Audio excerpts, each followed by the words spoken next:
Nosotros nos contactamos con Luis Vitale porque sabíamos que de algún modo él representaba la historia del trotskismo en Chile, representaba al trotskismo en Chile. Y como somos una organización relativamente nueva, necesitábamos establecer esos hilos de continuidad con un pasado y con una tradición que nos pertenece y que es nuestra, que es una tradición trotskista. Pero para poder hacer eso, tuvimos que entablar toda una serie de discusiones y críticas porque habían tenido muchas desviaciones, muchos errores estratégicos, como por ejemplo el proceso de fundación en el MIR, que para nosotros fue liquidar las banderas del trotskismo.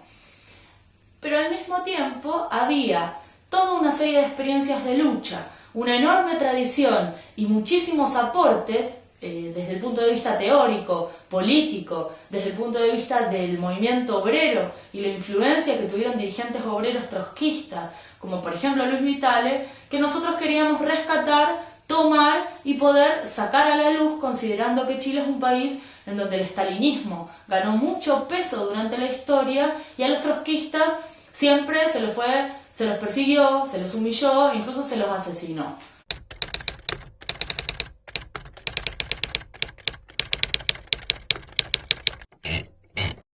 Cuando Valenzuela manda esta carta para Argentina, pidiendo que viniera ayuda desde Argentina, ¿por qué? ¿Ayuda por qué? ¿Había problemas acá? ¿Por qué necesitaba que viniera alguien? Porque Valenzuela necesitaba gente que ayudara para hacer la capacitación política, hacer cursos de marxismo. Y eso yo, así empecé. Haciendo cursos de marxismo. Y conocí ahí los Concha. ¿Y a dónde hacía eso? Llega acá y empieza a hacer los cursos de marxismo acá. ¿A dónde los hacía? ¿En la casa de Valenzuela? ¿Esos cursos? No, los hacía en la población Alegua, pues. En la Legua. Donde estaba Marcos Contreras, ¿no? También. Así estaban toda la gente. Cosas muy lindas, recuerda mucho eso de parte. Entonces eso ya empieza ya a hacer trabajo en el movimiento sindical.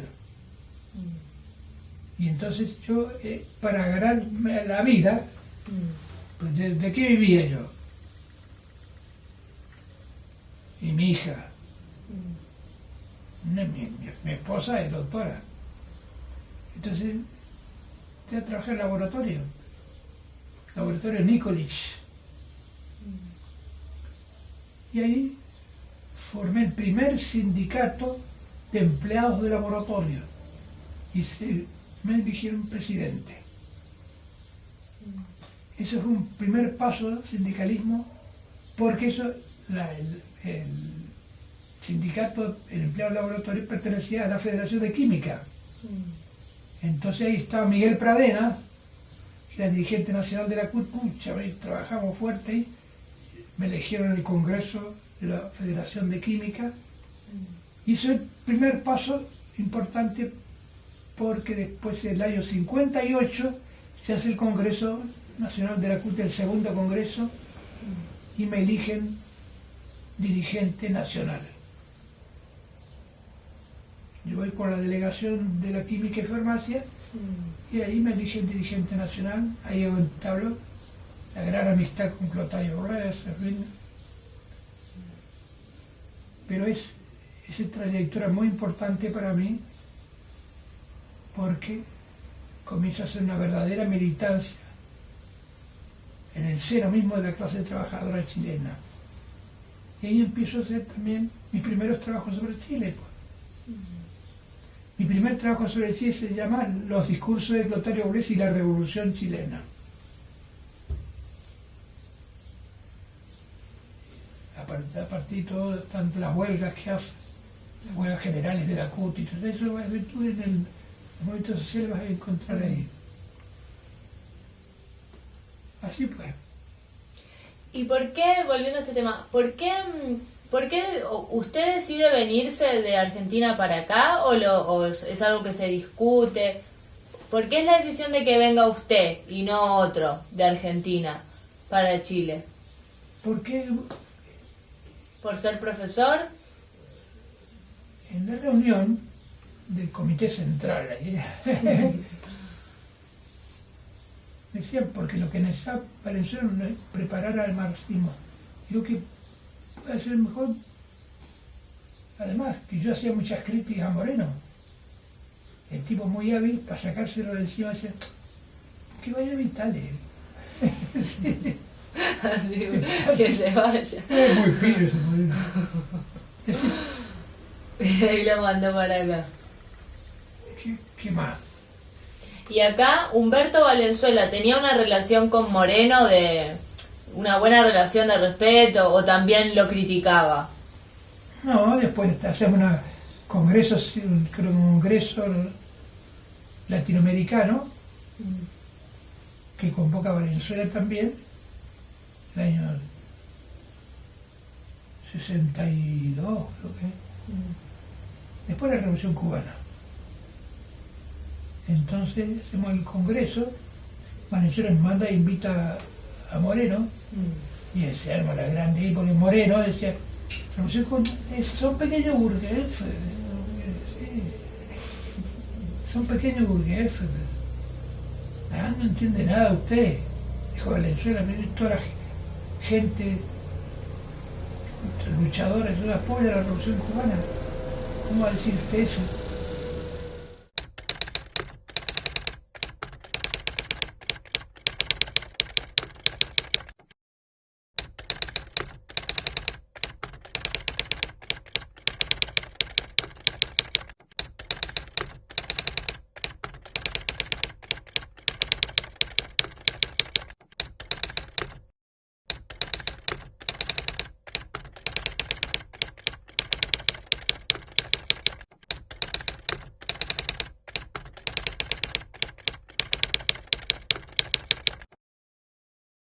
Y ahí está ya mi ruptura ya frontal con Moreno. Después va a ver, y cuando él se hace ingresar el entrismo al peronismo, ya ni que hablar. Definitivo. ¿Qué otra cosa? Y cuando usted viene acá a Chile, se encuentra con un grupo, ¿cómo? ¿Un grupo fuerte, un grupo débil? ¿Cómo era? ¿Qué impresión le dio? Cuando llego a decir, tú sabes la tradición que venía de la izquierda comunista. Marcos Contreras estaba ahí, que venía de la izquierda comunista. Valenzuela. Cuánta gente había ya con formación trotskista. Y ahí entonces podemos desarrollar bastante y empezar a hacer realmente los nexos con el movimiento obrero, de la construcción, los conchas, en fin, tantos obreros textiles. Pero yo siempre conservaba mi marxista, soy marxista, pero marxista libertario, porque mis raíces comenzaron con el anarquismo. Cuénteme un poco de eso. ¿Eh? Cuénteme un poco de eso, de esa experiencia como anarquista al principio. Bueno, habrán sido 2 o 3 años, cuando estaba en La Plata. ¿Y cómo fue? ¿Hubo también un profesor que era anarquista? ¿O cómo se hizo? No, ¿cómo era marxista él? Mercedes Peña, no. ¿Y cómo se fue haciendo anarquista? Porque yo vivía cerca de una pensión de Chile, de pehuajenses ahí en La Plata. Ricci era anarquista. Y él me hizo anarquista. Eso está bueno. ¿Y hacían actividades, cosas así? No, era mucho lectura. Lectura. Mi militancia comienza cuando entonces hacemos trabajos como Bengochea, Pereira, Che Pereira en Argentina, Trosco. Ahí conozco a Hugo Blanco. Claro. Ahí conozco a Hugo Blanco, estaba estudiando en La Plata, no, en La Plata, sí. Teníamos largas conversaciones. Yo no había podido entrar a la universidad por lo cara y lo restrictiva, pero ya había fundado este pequeño museo obrero que tiene por objeto rescatar la historia y la memoria de los trabajadores, y él me ayudó muchísimo. Hablábamos, charlábamos, además, como yo soy militante trotskista, teníamos un lenguaje común, así que rápidamente él pasó a enseñarme las categorías de análisis en relación a el oficio del historiador.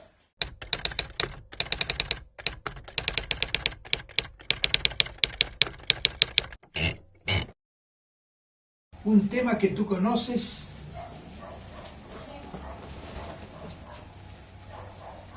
desarrollo desigual y combinado, ¿cierto? Pero yo le he estado dando vuelta al asunto, totalmente de acuerdo. Los primeros análisis de Marx, después de Lenin, después de Trotsky. Trotsky es el que más desarrolla este desarrollo y combinado. Entonces pero para que esté combinado hay que articularlo. Si el desarrollo por una sociedad desigual, ¿cómo se articula para darse cuenta? Entonces, el desarrollo desigual, articulado y combinado. Y después, ¿pero cómo se da esto? Es para América Latina. Agregué también lo específico diferenciado. Desarrollo desigual combinado, específico diferenciado para América Latina, porque todo eso de europeo, específico diferenciado, es unilineal, ¿no? Es multilineal. Por lo tanto, desarrollo desigual, articulado, combinado, específico diferenciado y multilineal.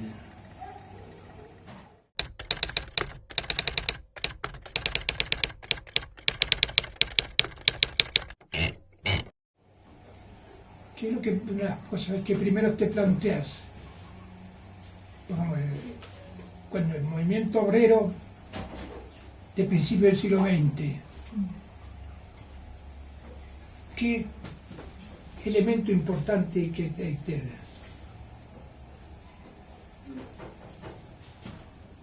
La dependencia. Analizar, ya está el capital monopólico interviniendo, ¿cierto? Por lo tanto, la forma de colonialidad van a ir cambiando. ¿Sabes? Si se acuerdan, se hablaba de país, pasamos a ser de colonia a semicolonia. Eso se usa mucho eso. Pero resulta que es correcto, pero hay que estudiarlo más a fondo. Entonces, es la categoría dependencia. No es lo mismo la dependencia, porque hablaban de la dependencia a mediados del siglo XX. Una de las cosas que más se hablaba era la de dependencia. Pero hay que señalar las etapas de la dependencia. Por lo tanto, tenés que decir cómo se hizo la independencia política, y entonces se cayó después rápidamente la dependencia económica. Bueno, ¿cómo fue eso? Fue a través de todo este pacto neocolonial de la oligarquía criolla con el capital extranjero, que era el pacto. Compramos los productos de la manufacturera de la revolución industrial pero a cambio ustedes nos compran las materias primas. ¿De verdad? Entonces, ahí el primer cambio de la dependencia. Ahí que comienza esta dependencia económica. Pero bueno, no es lo mismo esa dependencia que la que se va dando durante todo el siglo XIX. Y es también distinta a la fase de la dependencia que es el siglo XX. ¿Cierto? Porque empezó el capital monopólico británico a ser reemplazado por el capital monopólico norteamericano. Entonces, ahí tú ves cómo se van dando las distintas fases de la dependencia. Bien. Pero todo esto estaba, bueno, de colonia a semicolonia, esto, lo otro, semicolonia inglesa, después semicolonia norteamericana.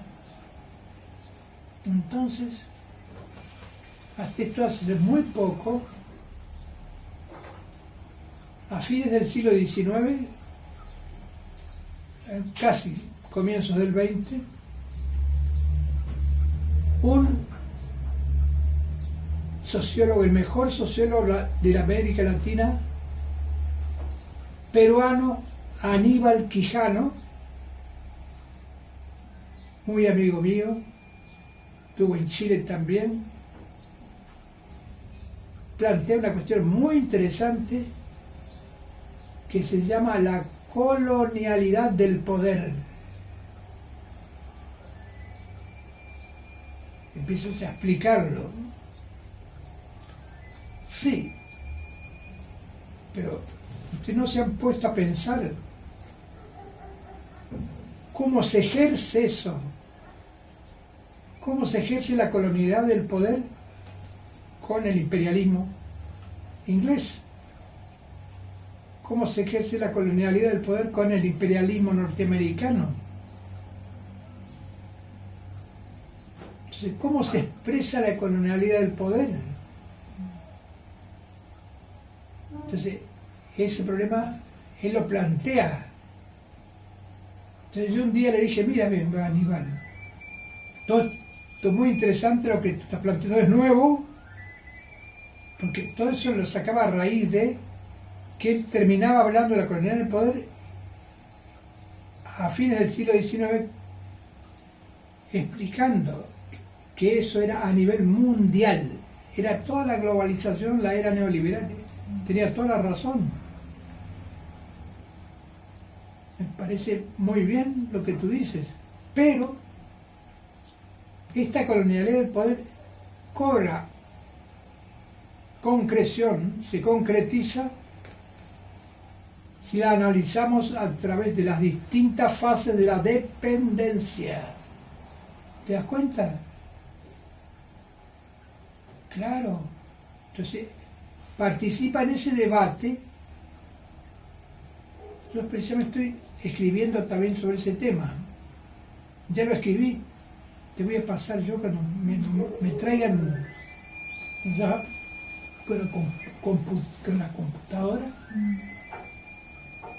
La colonialidad del poder depende de la fase de la dependencia. Entonces, un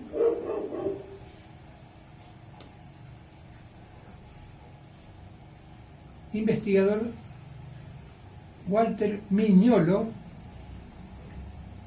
dice, muy interesante, porque nosotros antes de que Quijano planteara esto, nosotros planteamos, bueno, después viene de dejar de ser colonial, nos convertimos en semicolonia, lo que sea, pero lo que plantea Quijano está muy bien, de que se va a expresar una colonialidad del poder y que depende de las etapas de la dependencia, de cómo se concreta.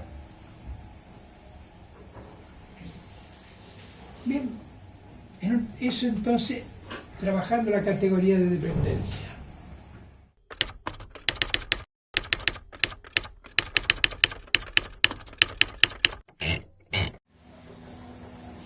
Y una de las cosas muy importantes del movimiento obrero es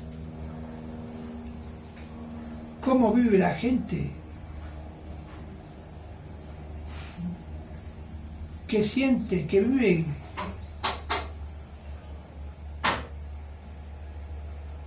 Eso forma parte de la vida cotidiana de la clase trabajadora, que es muy importante. A veces se le da poca importancia, pero caramba que es nada más que ver la literatura, las novelas, etcétera, cómo influye la vida cotidiana en la gente. Es decir, es parte de la la vida cotidiana. Entonces, ese elemento hay que tomarlo en cuenta. La vida cotidiana del trabajador, de la clase trabajadora. No personal, sino la clase trabajadora en su conjunto.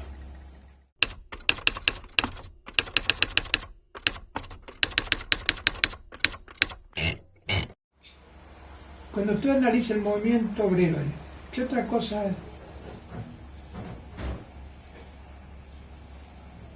es importante? Puede ser también la relación con otros sectores, como los pobladores. Por lo tanto, la relación del movimiento obrero con el resto de los movimientos sociales. La relación con los pobladores. La relación con el movimiento de mujeres. Entonces, eso es muy importante, ¿cierto? Establecer la relación con todos estos movimientos sociales. Es muy importante los campesinos. Pero ahí sí es muy importante qué sector campesino. Claro. Trabajadores rurales. Efectivamente, el jornalero agrícola. No es lo mismo el pequeño propietario campesino, que es un tipo luchador, lucha por sus tierras, etcétera, etcétera, que es distinto al asalariado del campo, que ya forma parte él de la clase obrera. No urbana, pero de la clase obrera rural. Eso es muy importante. El primero que se da cuenta de eso en Chile, ¿quién es? Recabarren. Recabarren es el que es el primero que se da cuenta, porque él vivió la época en que había surgido la Revolución Mexicana. Entonces se dio cuenta que era muy importante la lucha de los jornaleros agrícolas.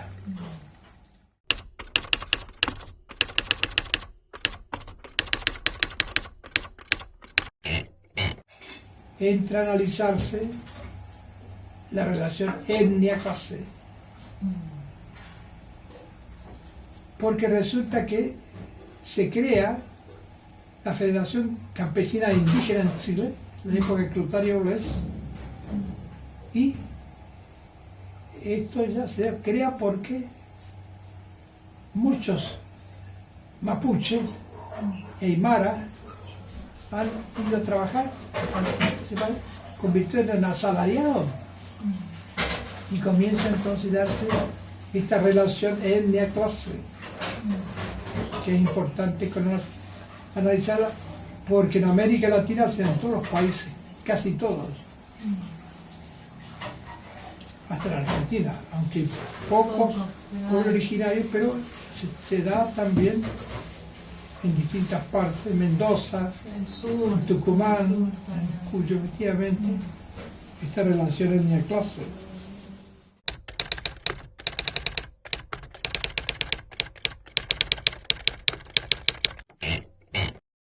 Usted siempre dice que ser historiador es un oficio, ¿no es cierto? Usted dice eso. Y yo quería preguntar por qué. ¿Por qué para usted ser historiador es un oficio? Porque para ser realmente un estudiador tienes que dedicarte, así como el obrero de la construcción trabaja 8 horas, el de la fábrica también. Cuando yo empecé a hacer estos primeros trabajos, yo escribía en los ratos libres. Cuando salía del trabajo, los ratos libres, jugaba con ella al ajedrez, con mi sobrino. En los ratos libres escribía. Pero eso no era un oficio. Y yo me fui dando cuenta de que para hacer una cosa seria, fundamentada, seria, rigurosa en el análisis, necesitaba dedicarme.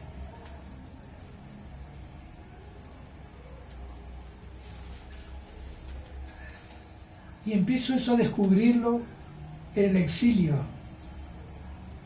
Ya no estaba apresurado, presionando para hacer trabajo sindical, aquí y allá, la población, no. El exilio me permitió, trabajando ahí en la universidad, no someterme a esas presiones, sino trabajar en historiador.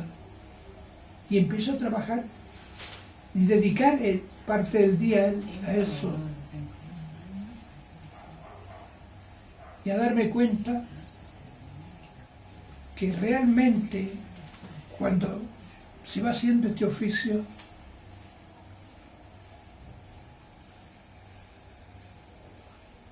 si uno logra, después de escribir una página, si logra salvar un párrafo, después de 8 horas de trabajo, ha cumplido una tarea.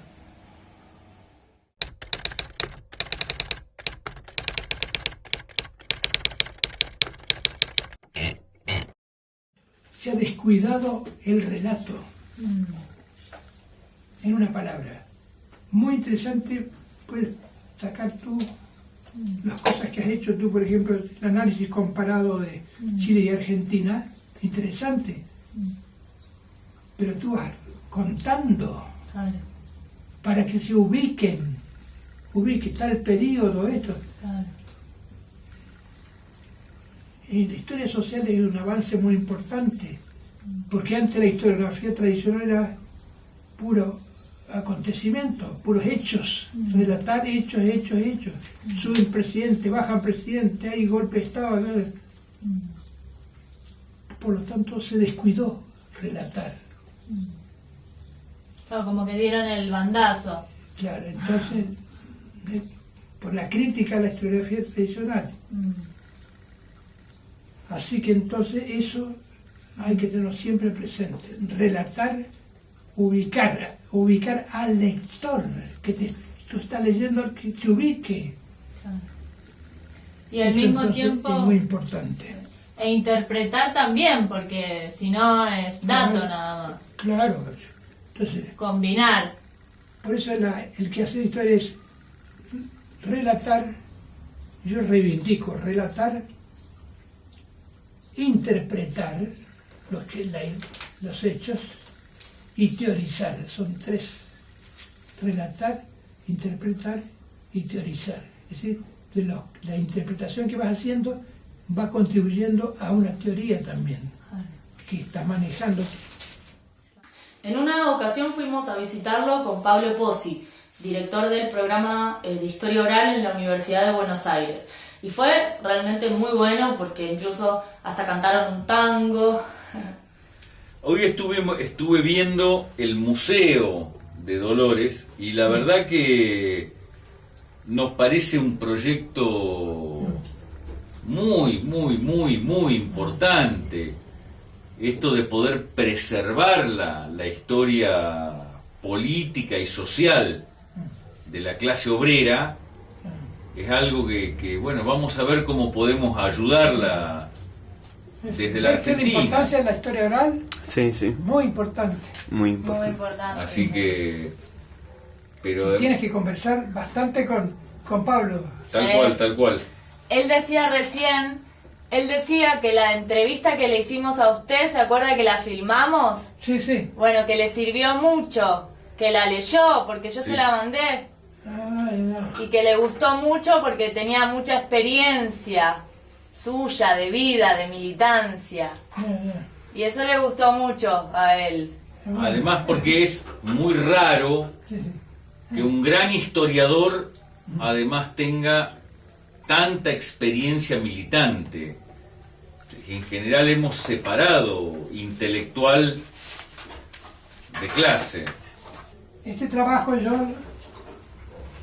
Ah, mira. se lo dediqué a mi maestro, ¿Qué fue? José Luis Romero. Caramba, Entonces quería preguntarle lo siguiente. caramba. Sí, sí. Porque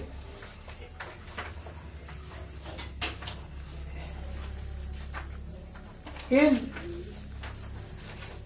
creó el Centro de Estudios de Historia Social de la Universidad de Buenos Aires. Sí, señor. Ah, ya, ya. ¿Y qué tal eso? ¿Siguió mucho No, tiempo? eso no existe más como tal. Ah, bueno. Eh, Después de la muerte de él. Después de la muerte de él, además después de que la derecha tuvo la universidad Claro. muchos años, y la postmodernidad no ha mantenido una cantidad de cosas. Posmodernidad. Claro, porque era un hombre de una mirada muy amplia, Romero, Sí, sí, claro. entonces que formó mucha gente distinta. Qué sé yo, Alberto Pla, gran historiador, estudió con Ah, Romero. claro. Sí, sí. ¿Alberto Pla? Alberto Pla estudió con Romero. Sí, Claro, no me diga. Yo sabe que claro que sí. yo fui muy colega de él y trabajamos juntos en el exilio Ah, en Venezuela. claro, Yo estuve por lo menos 10 años trabajando con él. claro, Alberto. claro. Bueno, yo fui muy amigo de Alberto, Así es. ¿no? Así. Él volvió a Volvió a la Argentina y murió hace 2 años. ¿Eh? Se murió. Ah, murió. Murió hace 2 años. Ya, ya. ¿No? Pero un hombre muy respetado, muy respetado, Alberto. Pero Pero de Venezuela volvió a la Argentina. sí, señor. Ya, ya. A Rosario volvió. A Rosario. Sí, Entonces, trabajamos muchas cosas con él juntos. Yo estuve exiliado en Venezuela 11 años. 11 años. caramba. Entonces ahí escribí eso y después eso se presentó en varios países de América Latina y Alberto me ayudó bastante en todo Claro. eso. Sí. ¿Cuándo regresó usted a Chile? Yo regresé, estuve las vueltas que di, ¿no? Estuve muchos años en exilio en Europa, en Francia, etcétera, y después en Venezuela, y desde el centro de Venezuela yo lo utilicé como pivote para conocer toda América Latina. Claro. Además que ganábamos increíble, y eso ya era petrodólares. Claro, claro. A nosotros nos pagaban, a los profesores que no éramos chilenos, Ujú. no éramos venezolanos, nos pagaban $4.500 en esa época. ¿Era un burgués usted? Y a los venezolanos le pagaban 5.000. Oh, oh. 5.000. Oh, Bueno, entonces yo recorrí mucho América Latina, yo fui forjando mi identidad latinoamericana, claro, sin perder mi identidad chilena, claro. sin perder mi identidad argentina. También. Sí, bueno, yo nací en Argentina, Lo en sé, Pinto, mi lo sé, lo sé. familia, todo. Si yo, mi identidad argentina no la perdía nunca. Claro. Usted sabe que el problema de identidad, los primeros años, los primeros amigos, las primeras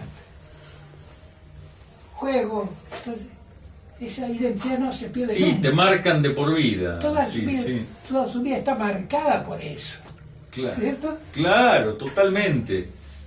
Totalmente. ¿Y usted sigue trabajando, sigue escribiendo? ¿Usted sigue escribiendo? Más que nunca. ¡Ah, caramba! Porque yo le voy a decir, Pablo, Yo realmente, el oficio, Sí. el quehacer del historiador, Sí, es un oficio como el gaffiter, como el obrero, Claro. como el empleado. claro, Es un oficio. claro. Pero yo le digo sinceramente, tardé muchísimos años en dedicar todo el día. Yo en los últimos años trabajo, trabajo varias horas al día. Y ahí fue realmente, adquirí mi oficio. Claro. Yo antes hacía clases, afín, aquí, adentro, lo otro, viajaba a hacer conferencias, pero no me dedicaba todo el día. Claro. Me dedicaba en los tiempos libres. Ujú. Así pues. Así que el quehacer del historiador es un oficio. Es un oficio, sí señor. Y hay que asumirlo. Claro que sí. Y me decidí, Pablo, a hacer una contribución Sí, sí. a una historia de los pueblos originarios, desde los pueblos agroalfareros, mineros, Sí, sí. hasta fines del siglo XX. Caramba. Es una tarea, pero... Titánica. Grande. Sí. Pero yo, claro, como había trabajado esta historia general, esta historia de América comparada, me ayudó mucho todo esto, ¿no? Entonces, esa es mi gran tarea. Y la otra tarea es poder transmitir en un lenguaje no para especialistas, Ujú, ujú. pero sin disminuir la profundidad, Claro. sobre los periodos principales más importantes de la historia del Chile. Fui yo dirigente nacional de la CUI de años 58 a 62. Sabía, sí. Sería muy largo hablar de toda esa historia. Yo fui dirigente, presidente del primer sindicato de Chile de propagandistas médicos, después dirigente de la Federación de Química, después ya fue al Congreso de la CUI y me eligieron ahí. Pues. Bueno, entonces hice un trabajo sobre las experiencias del pasado. Ella la conoce. Que puede ser considerado nada más Claro. por el presente. Porque son épocas distintas, momentos, imagínense en Chile que siempre vivió cierto momento de alza, bien, ascenso del movimiento popular. Claro. Hoy día hay una atomización sindical, Total. casi no hay sindicalización. En fin, pero de todos modos, en algún momento de la historia, Todo se recupera. otras generaciones, en las cuales Claro. esperamos. Yo ahora estoy escribiendo para mí nomás y para mi hija. Ajá. Se llama Los mejores momentos de mi vida. Ah, No, qué no es una lindo. autobiografía, No. no Es un una recuerdo. parte extra, no. Es lo que me salió de adentro, de lo más profundo de mi ser. Así que ya te voy a pasar. Sí, eso estaría bueno. Estaría muy, muy bueno. En fin. En fin. Bueno, y ahí haciendo lo que puedo. Yo ya tengo ahora 83 años. Caramba. Toda una vida. Toda una vida. Sí. Bien. ¿Y cuántos más? Por lo menos 30 más. Tengo muchas cosas que escribir todavía. Claro, Ahora que asumí el papel de mi oficio, claro, yo soy un obrero de la historia. claro. Muy bueno, muy bueno. Don Luis, muchísimas gracias. Hola Pablo, escucha. Realmente Dale, que gustar. ha sido un verdadero honor. Ojalá algún día pueda volver a ¿Ves? mi Buenos Aires. Cuando yo te Vuelva a ver. no habrá más pena.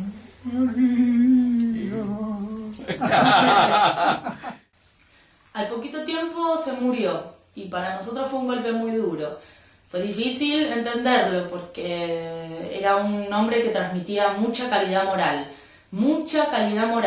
había estado en 9 campos de concentración durante la dictadura.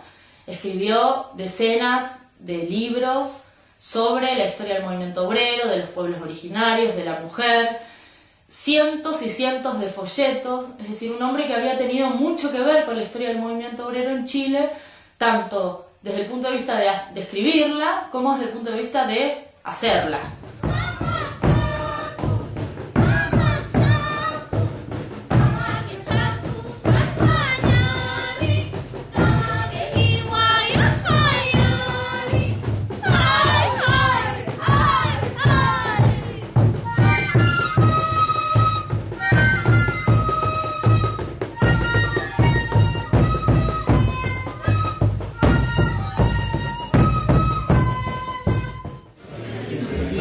Que siempre me ha acompañado como historiador. Yo misma soy historiadora y creo que él no es ajeno al camino que elegí. Creo que es uno de los historiadores que revolucionó la historiografía en Chile al hacer una interpretación marxista y poner a todos los actores sociales que no se contemplaban como actores de la historia junto a otros, pero creo que él fue bastante más osado. Uno de los primeros que escribió sobre las mujeres como sujetos históricos en los años 80 con La mitad invisible de la historia. Tengo miedo de las noches que pobladas de recuerdos en la denuncia. El cuadro político del trotskismo internacional y del trotskismo chileno, que representa en su práctica de día la unidad de América Latina en la revolución. Él vino de Argentina y se presentó en Chile y aquí se hizo chileno y escribió la historia de Chile, la verdadera historia de Chile. Yo he venido a cumplir con el deber revolucionario de rendirle un pequeño homenaje con mi presencia, que no significa en sí nada, sino que para mí tiene un significado. Bueno, mi relación con Lucho era más bien una relación de amistad. Teníamos nuestras diferencias políticas, pero también mucha cercanía política. O sea, como sucede en la izquierda. Yo los recuerdos más nítidos de Lucho los tengo más bien del exilio. Estuvimos juntos en el primer tribunal Russell que se hizo en Bruselas y bueno, él se destacó siempre por su enorme capacidad de análisis y de vincular hechos de distinto tipo por sus características también de historiador. Entonces, yo creo que él bien vale todos los homenajes que se le pueden rendir en esta ocasión.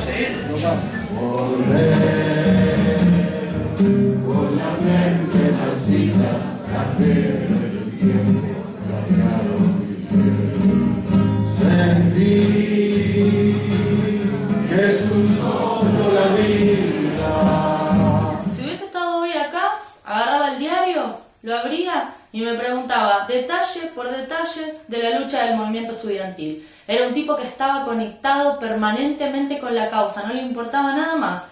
Es más, si hubiese estado bien de salud, salía él mismo, como en la semi-insurrección del 57, a tirar aceite industrial en las calles para que los tanques dieran vuelta alrededor de sí mismos. Era un hombre que estaba conectado con la lucha. Pero bueno, ahora nos toca a nosotros, ¿no? Las nuevas generaciones. Yo estoy segura de que él en algún momento escuchó esa frase. Y en el día en que me muera, mi lugar lo tomas tú. Chao, cuídense mucho. En serio. Nos vemos hasta la próxima.